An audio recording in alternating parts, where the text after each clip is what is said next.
Sügis tuleb tavaliselt ootamatult.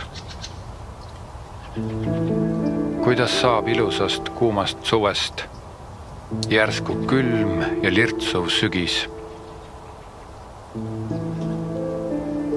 Kuidas lähevad taimed kõik iseseisvalt mingisse teise olekusse?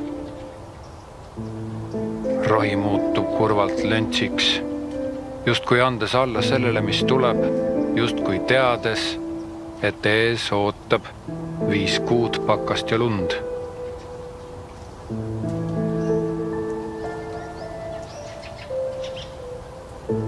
See ongi suverütm, sügise rütm.